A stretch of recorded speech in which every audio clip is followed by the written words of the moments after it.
Hola, ¿qué tal? Espero que te encuentres bien.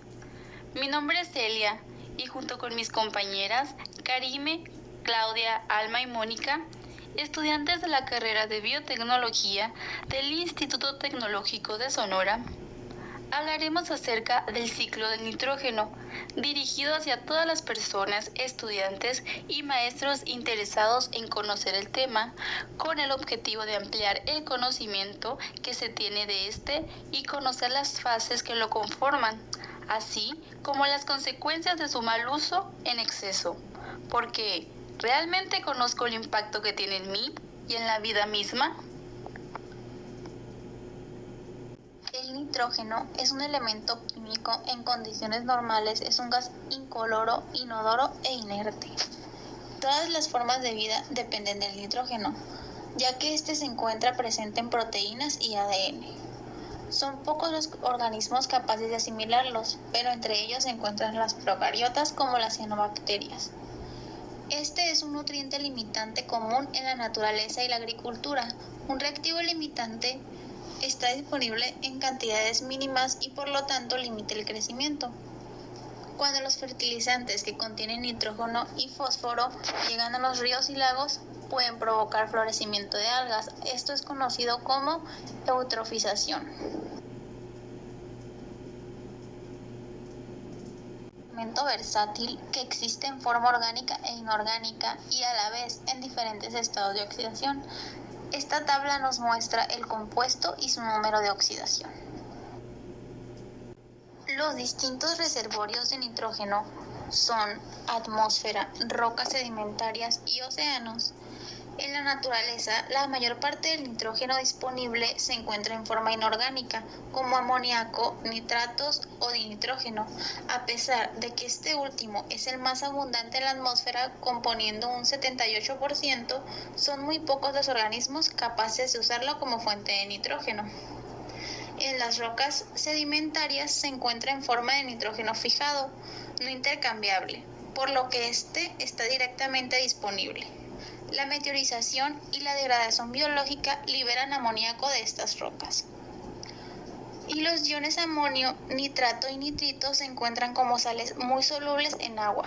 Se encuentran ampliamente distribuidas en la biosfera como soluciones acuosas diluidas. El ciclo del nitrógeno es el proceso por el cual el nitrógeno circula y recircula a través del mundo.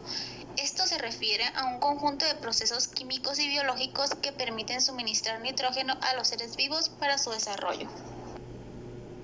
El nitrógeno ingresa al mundo de lo vivo por medio de las bacterias y otros procariontes unicelulares. Dada la estabilidad del nitrógeno, es muy difícil que reaccione con otros elementos y por lo tanto se tiene un bajo aprovechamiento. A pesar de lo anterior, gracias al proceso biológico de algunas bacterias y cianobacterias, puede ser asimilable al romper la unión de sus enlaces por medios enzimáticos y así poder producir compuestos nitrogenados que puedan ser aprovechados por la mayoría de los seres vivos, en especial las plantas que forman relación simbiótica con este tipo de bacterias. El nitrógeno fijado se transforma en aminoácidos y proteínas vegetales que son aprovechadas a su vez por los herbívoros, quienes los van almacenando para pasarlos al último eslabón de la cadena alimenticia. Las diazotróficas son bacterias fijadoras de nitrógeno, capaces de usar el nitrógeno gaseoso como fuente para su crecimiento. Estas contribuyen a un 60% de nitrógeno fijado sobre la Tierra. El otro 25% es por procesos industriales, principalmente el Haber-Bosch, que es una reacción de nitrógeno e hidrógeno gaseosos para producir amoníaco. Y por último, la acción de rayos y radiación ultravioleta contribuyen el 15%.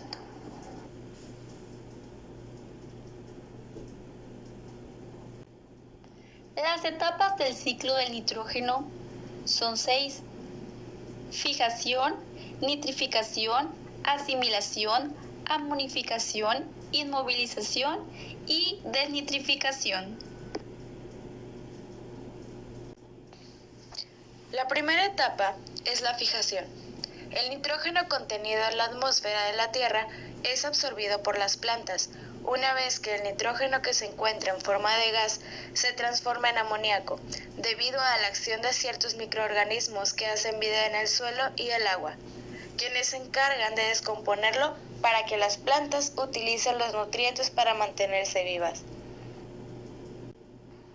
El amonio, primer compuesto estable del proceso, es asimilado por los fijadores libres o transferido al correspondiente hospedador en el caso de la asociación con plantas. Aunque el amoníaco es el producto directo de esta reacción, se ioniza rápidamente a amonio. En diazótrofos de vida libre, el amonio de la nitrogenasa es asimilado en glutamato a través del ciclo de síntesis glutamina sinteasa. La nitrogenasa, formado por dos metalproteínas, ferroproteína y molibdoferroproteína, está bastante bien conservada en todos los microorganismos fijadores. En la etapa número 2 tenemos la nitrificación. Se llama de esta manera al proceso mediante el cual algunas bacterias presentes en el suelo participan en la oxidación del amoníaco, de la cual se obtiene amonio, que es a su vez oxidado por otras bacterias, transformándolo en nitrato. Para que tenga éxito esta fase, existen factores externos, como la composición de los suelos, la temperatura, la humedad, el pH, los nutrientes y la cantidad de oxígeno. En pocas palabras, una vez transformado el nitrógeno en nitrato o amonio, las plantas lo toman del suelo.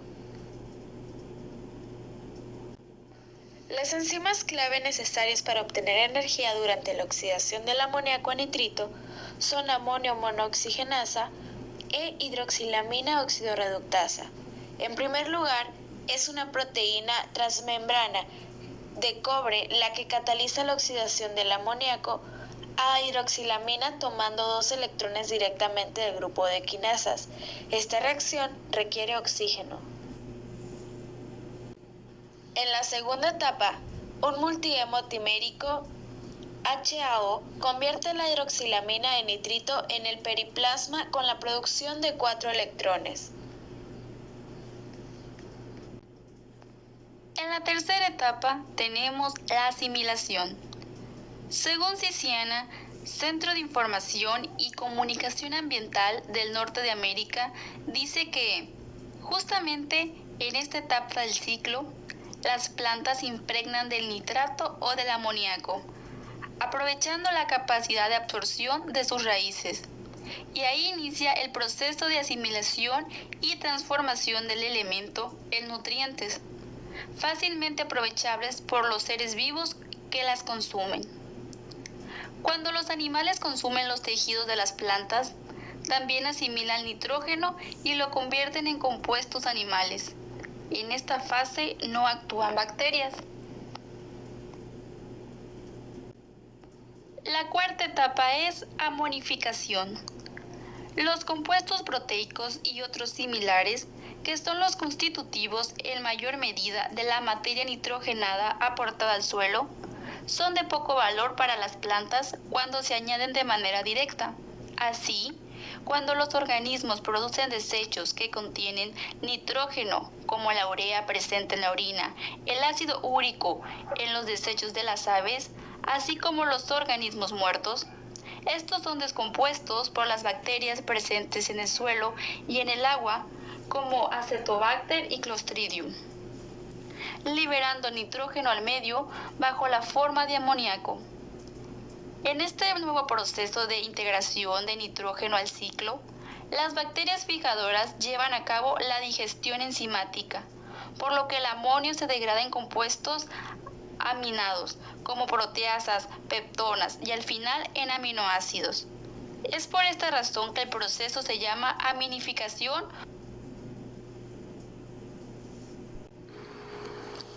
A continuación, proseguimos con la etapa de la inmovilización del nitrógeno.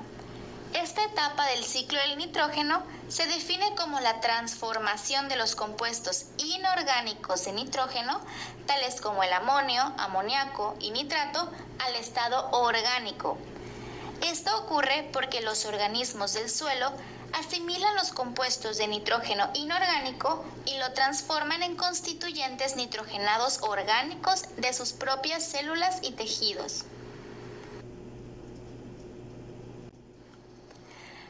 Ahora vamos a hablar sobre la etapa de la desnitrificación. Esta es la transformación biológica del nitrato en gas nitrógeno, óxido nítrico y óxido nitroso. Estos son compuestos gaseosos y no son fácilmente accesibles para el crecimiento microbiano. Por ello, se liberan normalmente en la atmósfera. La desnitrificación biológica es una reacción de respiración anaeróbica en la que se elimina el nitrato convirtiéndolo en los compuestos anteriores. Las bacterias desnitrificadoras son bacterias autótrofas aeróbicas o heterótrofas, que pueden transformarse para tener crecimiento anaeróbico cuando se usa el nitrato como aceptador de electrones. La desnitrificación puede darse por dos vías distintas. La primera es la vía de la reducción diferenciada del nitrato, que requiere condiciones anóxicas y tiene como resultado la liberación de gas nitrógeno. Y la segunda es bajo condiciones aeróbicas. La desnitrificación sigue una vía asimilativa, que es a través de acumulación de nitrógeno en la biomasa. En esta etapa del ciclo, las bacterias desnitrificadoras tienen funciones fundamentales. Estas pertenecen a varios géneros, tales como los mostrados en la siguiente columna. No obstante, como dato curioso, las más extendidas en el agua y en las aguas residuales son Pseudomonas fluorescens, Pseudomonas aeruginosa, Pseudomonas denitrificans y alcalígenes. Estos organismos están por doquier y se encuentran fácilmente en los suelos y en los ambientes de los humedales naturales. Aquí tenemos un esquema que nos representa de forma general el ciclo del nitrógeno, donde se encuentra presente la atmósfera de forma gaseoso como N2 y también con óxidos de nitrógeno.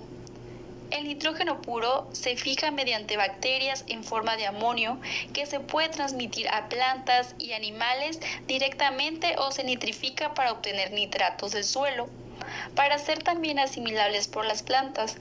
Estos nitratos se pueden desnitrificar para llegar de nuevo a la atmósfera. Los desechos y restos de materia que se encuentran en el suelo pueden ser descompuestos y llevados de nuevo al amonio.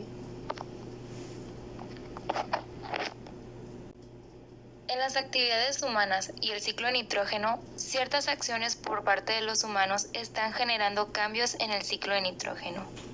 En general, la actividad humana libera nitrógeno al ambiente por dos medios principales. El primero es la quema de combustibles y el segundo es el fertilizante nitrogenado. La quema de combustibles fósiles como el carbón y aceites liberan hacia la atmósfera nitrógeno que estuvo almacenado durante muchos años. Esto es liberado en forma de gases traza como el óxido nitroso. Las combustiones que se dan a altas temperaturas también fijan directamente pequeñas cantidades de nitrógeno. Este es considerado nitrógeno nuevo entrante al ciclo, pues ha estado atrapado durante millones de años y de no ser liberado por actividades humanas permanecería atrapado indefinidamente. A principios del siglo XX, un científico alemán descubrió cómo acortar el ciclo de nitrógeno fijando químicamente el nitrógeno a altas temperaturas y presiones, creando así fertilizantes que podían ser añadidos directamente al suelo. Esta tecnología se extendió rápidamente durante el último siglo. Junto a nuevas variedades de cultivo, el uso de fertilizantes de nitrógeno sintético ha traído un enorme crecimiento en la productividad agrícola. Esta productividad agrícola nos ha ayudado a alimentar una población mundial en rápido crecimiento, pero el aumento de la fijación de nitrógeno también ha traído algunas consecuencias negativas. La alteración que se produce es por el exceso de nitrógeno en los fertilizantes agrícolas, en donde las plantas ya no pueden recolectar más nitrógeno. Este excedente se va al medio ambiente y posteriormente se forman los óxidos de nitrógeno, los cuales destruyen el ozono estratosférico y producen las lluvias ácidas, alterando los ecosistemas naturales. Como ya se ha mencionado, el aumento de la contaminación por nitrógeno provoca una pérdida sistemática de biodiversidad. así como la disrupción de una gran cantidad de interacciones ecológicas que aseguran un buen funcionamiento en los ecosistemas, tanto terrestres como acuáticos. Esta pérdida de biodiversidad afecta a todos los niveles tróficos y grupos biológicos, lo que a su vez puede afectar la funcionalidad de ecosistemas y su capacidad para mantener el suministro de servicios clave de los que nuestras sociedades dependen. Actualmente hay muchas investigaciones dedicadas a entender los efectos de enriquecimiento del nitrógeno en el aire, en el agua del subsuelo y en el agua de la superficie.